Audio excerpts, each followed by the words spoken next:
Malinis dito, wala kang makikita na dumi, maski na anong plastic, wala. Makikita mo mga seaglass, marami. Oh.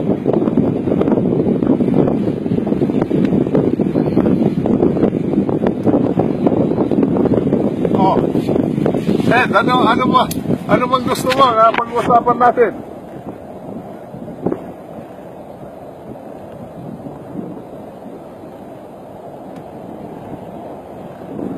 Oo. Tama yun eh. Tama dahil magulo na ang bayan, kailangan patahimikin.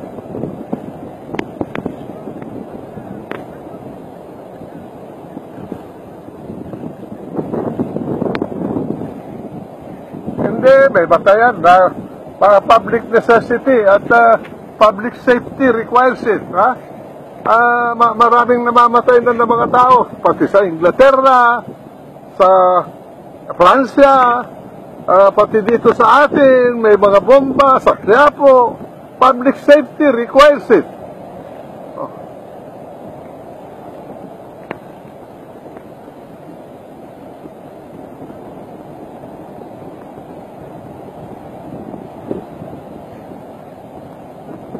Magkaiba. Noong panahon ni Presidente Marcos, pag dineklara mo ang martial law, automatically suspendido yung writ of habeas corpus. Ngayon, pag dineklara mo ang martial law, kailangan din magproklama ka, gagawa ka rin ng ibang proklamasyon at sususpindihin mo yung writ of habeas corpus dahil hindi automatically suspended.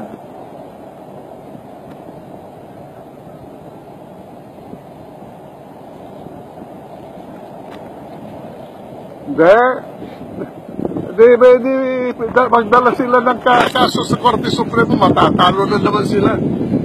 My God! Kilala ko yung mga yan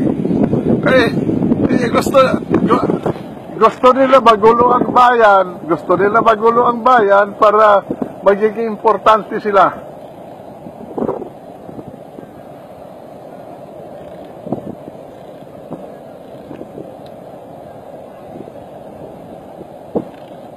Hindi naman, depende.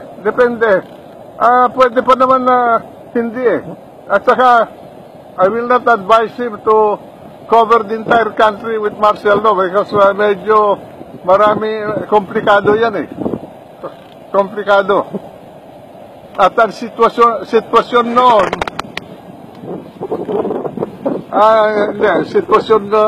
sa panahon ni Marcos, kaiba ngayon.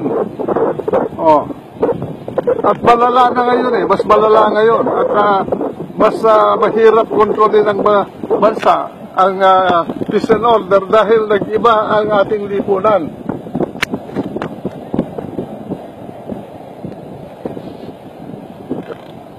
Hindi. Noong panahon namin, re-external din dahil Soviet Union eh.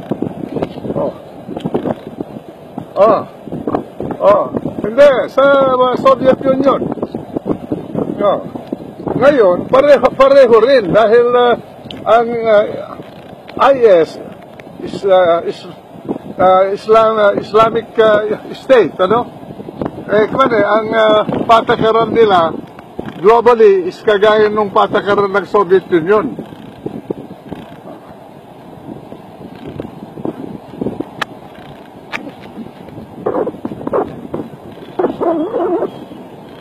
IS lang, pareho yan. IS, pareho yan eh.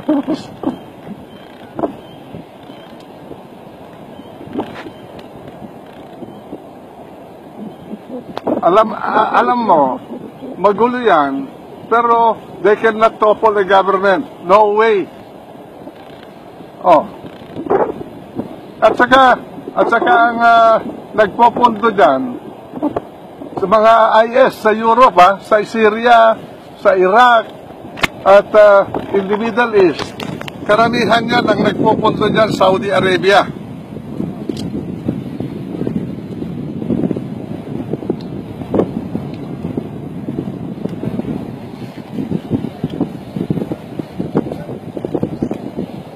Alam mo, hindi, alam mo,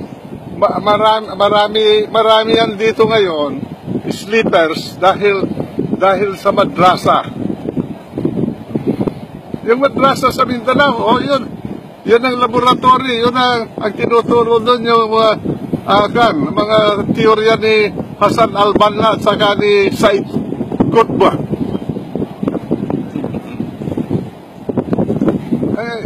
Yan ang radical Islam yan eh. Yan yung tinuturo sa madrasa.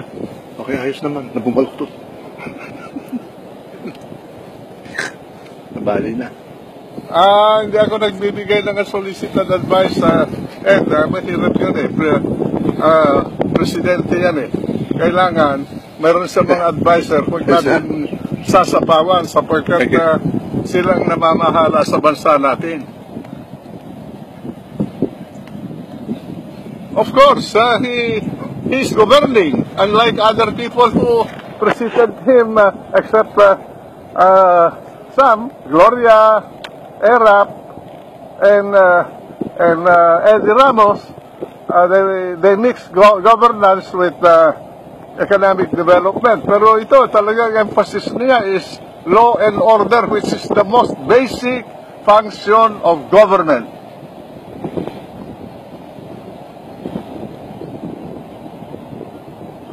Salamat.